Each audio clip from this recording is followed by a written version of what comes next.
Hello everyone, thanks for watching. Just a quick video tonight because, as I mentioned on Twitter, the family are all under the weather and unhappy and all sorts, bless them. Although Claire's a lot better now, she's got her voice back, she seems very healthy. She went to work today. She took Oliver to a awesome little bedtime reading thing that he went to at school. I thought it was worth doing a video to update on his first week and a bit back after half term, because actually, do you know what? He has absolutely smashed it out of the park. He has had 7 days in school since the holidays and 0 calls, 0 red slips, absolutely no problems. So touch wood that doesn't end anytime soon. But I mentioned in passing, and I know I've already covered this, that when I went in on his parents' evening afternoon thing, they said that what they're doing from now on at that point was looking for the fizz and interjecting before the fizz turns into a pop. And it's working, I think. I've not spoken to them properly about it. They've not said to me that it's been a utopia or anything like that, you know, but I've not had any kind of contact, and that seems glorious. If you'd have told me a week and a half ago, like before the holidays, when he was getting suspended and excluded, that we'd actually go a week and a half without any kind of contact, I would have laughed in your face. So I'm well proud of him, and I've made sure he's aware that I'm happy with him and he's doing very well. You know, he was so excited about the reading thing tonight, the story time thing that he went with his mum to. Apparently a few of the lads got very excited there. Once they'd got a story and a half in, they got a bit bored and started being a bit cheeky, but that's just kids. That's just normal stuff, like normal sort of everyday behaviour, not any kind of outlandish behaviour. So yeah, I think other than that, there's been no real update for that side of things. We were supposed to be doing the EHCP forms, and then obviously Claire being ill, me being under the weather, and the kids being ill, I've just not touched it, if I'm honest, and it's something that we need to spend the weekend doing. That's going to be a big focus between us both to just get it done and hand it in. So it's quite frustrating because that means we're a week behind where we should have been, but hopefully overall, in the grand scheme of things, that's not going to make a difference, and the fact that it seems to be going really well at school at the moment will almost help us crack things a bit. I don't know what that's going to mean, actually. I'm not necessarily worried about this, but if he suddenly behaves at school and it's, you know, they've cracked how to manage it, then he doesn't need as much support as we thought. So that's good, really. But then I suppose in a way, they'd probably be better off with the funding that it comes with and that kind of thing. So I don't know. I'm not going to count any chickens before they've hatched at this point. Not gonna get ahead of myself. I put on Twitter that I was really worried for Emily because she had started coming down with the sore throat that Claire had, and Claire got strep throat, which I think I mentioned. So she had antibiotics, but Emily had a day off. She slept most of the day. She was very huggy, wanted to cuddle every time she, you know, spoke to me, and was very unhappy on Monday. And then today she's been fine, and she went in. She said she was feeling a bit uncomfortable, a bit sore, but she's not been anywhere near as bad as Claire was, so we're thinking she's fine. So she gets to go in on Thursday, dressed as Hermione from Harry Potter, and she's really excited about that. She's got her robe and her scarf and her tie, and I think it must have been a Harry Potter set because she had glasses as well, but Ben snapped him in half within about 10 minutes of her owning the set. She got a wand as well, which I think Ben's apparently chewed, so it's a chewed wand. I'm sure it will still do magic and stuff. But no, she's very pleased she gets to go in. She always seems to miss these things normally. Like when she was younger, they did exactly the same thing. She got chicken pox like the day before. And I ended up feeling so gutted that I got her a Kindle for World Book Day, which is just a ridiculous response, really. But I packed it with books and said, "Happy World Book Day." Never an excuse to not celebrate a public holiday.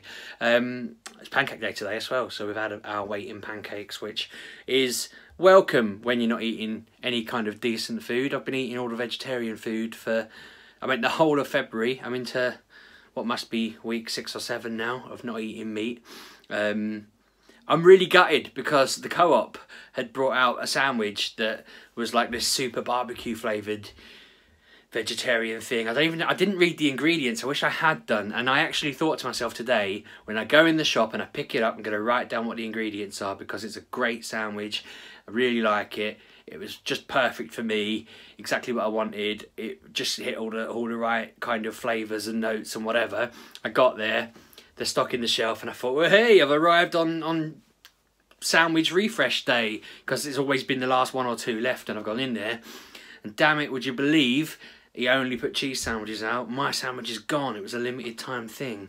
I feel gutted. This is how my dad felt when he wanted to go see the Queen live, and Freddie Mercury died before he got the chance. I think he just lost his opportunity forever, and that's how it is for me with this sandwich.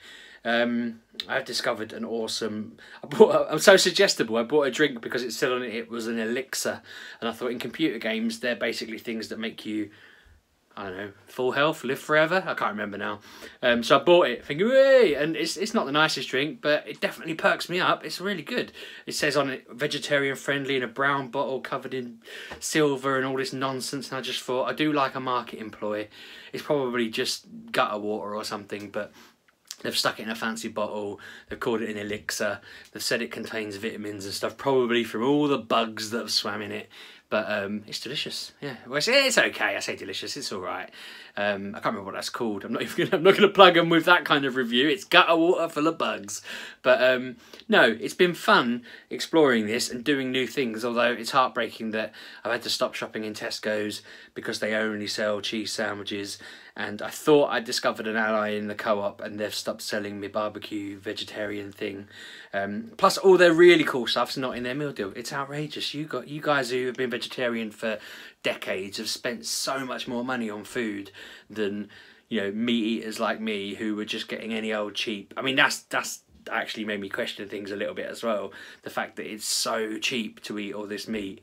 What kind of quality must it be? I don't know. I don't want to get on a high. I was talking to someone about this the other day, and I said I'm starting to feel like I sound like people who annoyed me when I was on the other side of it, and I don't want to be like that. So this will be the last time I go down that route on the videos. Don't unsubscribe because I've mentioned this, but it definitely started making me think down those lines, and I was like, oh God. I'm stuffed after Pancake Day. I need to go put the kids to bed. I need to go watch the football. So I'm going to wrap up here. I think the only other thing that I mentioned on Twitter as well, is that I've hit an annoying... I had such a glorious February for writing. I managed to average bang on pretty much 500 words a day. I think slightly over if you take out certain days that I just had no chance. Under if you count every day, because that's the rule.